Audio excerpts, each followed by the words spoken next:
If I told you that the Queen of Soul carried more anger than anyone ever knew, would you believe it? Behind her powerful voice, behind every song that shook heaven, there was a pain she never escaped. This is the part of her life she never wanted the world to see. It happens. That's life. My dad wasn't a narrow-minded person, and neither am I. It's like a little mini tour. I don't go on real long tours anymore. I mean that to say, long ones. Aretha Franklin, the Queen of Soul, had a voice that could move the skies. The world saw her strength, beauty, and faith, but they never saw the anger she hid. Behind every hymn of respect was a wound she could never close. Many men loved her, used her, and tried to control her. She forgave most of them, but one man crossed a line so deep that she never said his name again. Even when she reached the top of music, his shadow still followed her. This is not a story about fame or pride. It is the secret Aretha carried all her life. The man she hated more than anyone. In the beginning, before fame and money, there was the church. New Bethel Baptist Church in Detroit, the place where Aretha learned her voice could shake both heaven and earth. It was the late 1940s, and Sunday mornings felt loud and full of fire. People filled the pews. The air smelled of sweat, perfume, and singing. At the front stood her father, Reverend C.L. Franklin, tall, strong, and powerful. People across America knew him as the man who could make sinners cry. They called him the $1,000,000 voice. His sermons were recorded and played from Detroit to Memphis. But behind that mighty voice was another kind of power, one that didn't always feel like love. Reverend Franklin was not only a preacher, he was a businessman, a star before stars had managers. He ran the church like a kingdom and his home like a studio. And at the center of it all was his young daughter Aretha. By 1953, when she was only 11, he started taking her on the road to perform in the Gospel Caravan, a traveling church show that moved from city to city in the South. Crowds stood amazed as the little girl sang Precious Lord with a voice far older than her age. But when the music ended, she was still just a young girl under her father's strict rule. She was expected to obey, perform, and stay silent. Writers later said Reverend Franklin was a man of God with a dangerous appetite. On Sundays, he preached purity. At night, his home came alive with laughter, music, and temptation. Singers, politicians, and preachers filled his living room. Aretha saw everything. She saw her father's greatness and his mistakes.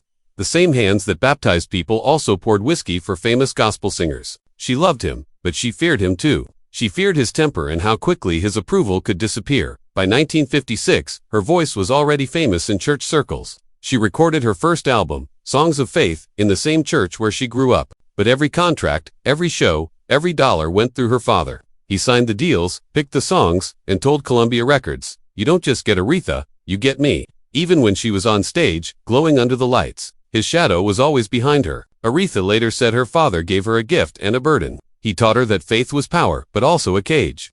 In her world, love was never simple. It came wrapped in control and fear. Long before any man broke her heart, her father had already shown her how power could pretend to be love. That was the start of her greatness and the first wound that never healed. Then came Ted White, the husband who became her nightmare. Their story began like a sweet romance in 1961, Detroit.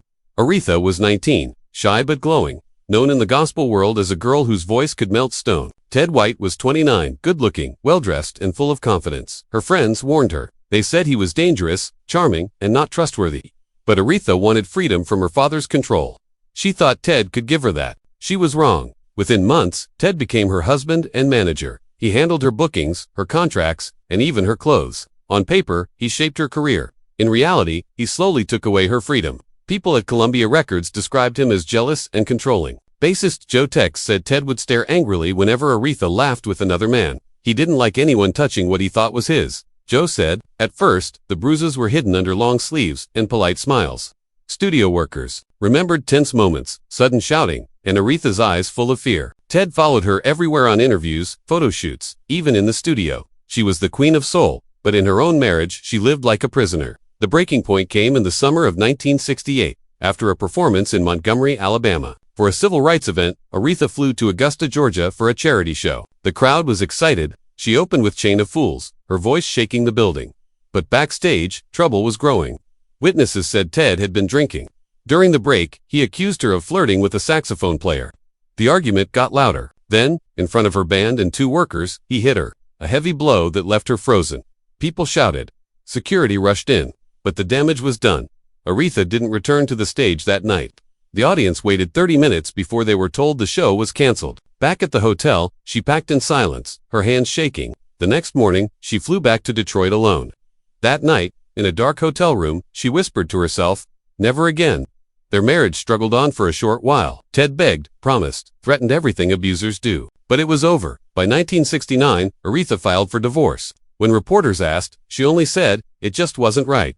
She never spoke his name again. In one interview, years later, she paused and said, he's someone I learned from. That's all. That part of her life became a ghost she carried quietly behind every song. Ted had taken her trust, but not her will. Yet he was not the man she hated most. That man came later. Then came James Brown, the rival who burned beneath soul music. In the 1970s, soul was an empire. At its center were two rulers, Aretha Franklin and James Brown. On stage, they looked equal. Offstage, they were enemies. Their first clash happened in 1968 at the Apollo Theater during a benefit for Martin Luther King Jr. Aretha had just released Chain of Fools. James was powerful after I Got the Feeling, but James arrived late, demanded to close the show, and forced changes. Aretha watched from the side as the crowd cheered loudly for him. When she finally sang, the crowd was tired. She sang, anyway, every note, sharp and fierce. Two legends shared the stage, but only one left happy. Their rivalry grew. When President Nixon invited Aretha to sing at the White House in 1971, James quickly arranged his own appearance the next day. Their biggest fight happened at the Soul Train Awards in 1973.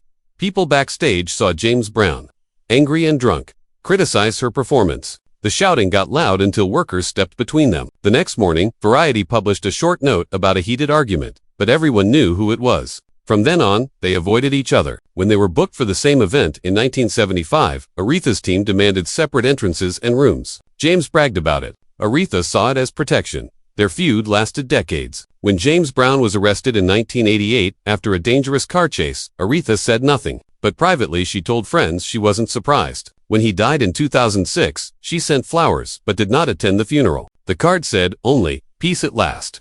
People called it disrespectful, but it was the only closure she wanted. Two great voices that once lifted the world had become reflections of ego and pain. She spoke of respect, but kept the deeper truth inside. Silence was her revenge. Then came Luther Vandross, the man she never forgave. By the early 1980s, soul music was fading. Aretha's career was sliding. Columbia Records wanted a fresh sound. They brought in Luther Vandross, a young producer known for perfection. Their first session was in December 1981 in New York.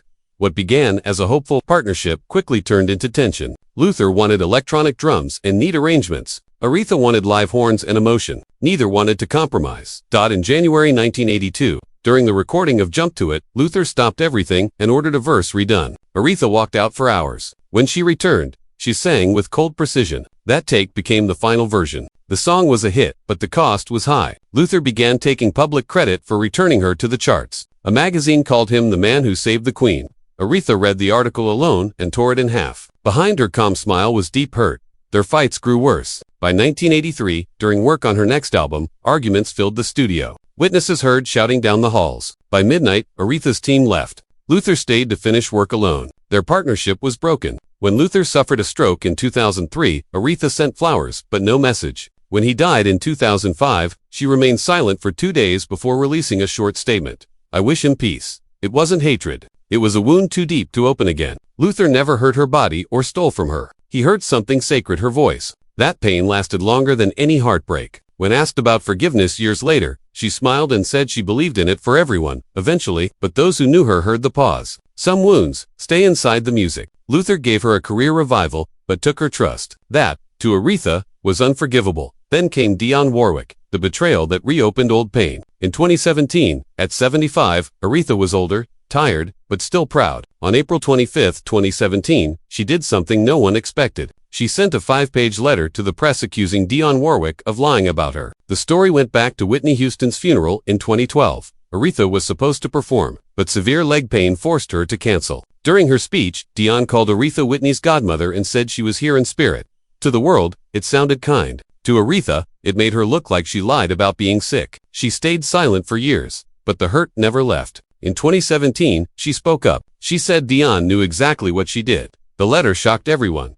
Reporters asked Dionne for a comment. She laughed and called it nonsense. That laugh made the wound worse. Aretha's team released another note saying the matter was closed. The feud filled the news. But those close to Aretha said it wasn't about Whitney. It was about humiliation. The same pain Luther caused, Aretha could forgive private betrayal. But public lies felt like a holy insult. Dionne had deep ties to her father's church, which made the betrayal even heavier. She cut all contact. In her last tour in 2017, when asked about Dionne, she said she wished her well in her own way. That line was sharp. Behind closed doors, she paced her home, adjusting lines of the letter, even months later. It wasn't revenge she wanted. It was her name cleared. For Aretha, respect was sacred. When asked if she regretted sending the letter, she said she regretted nothing that defended the truth. The feud never healed. Dionne sat quietly at Aretha's funeral in 2018 while her songs filled the room. Even in death, the Queen had the final word. The letter was the last burst of a lifetime of pride and pain. She didn't forgive. She simply outlasted everyone. Then came Clive Davis, the mentor who lost her trust. In the early 1980s, Columbia Records failed to revive her career. Her music was slipping.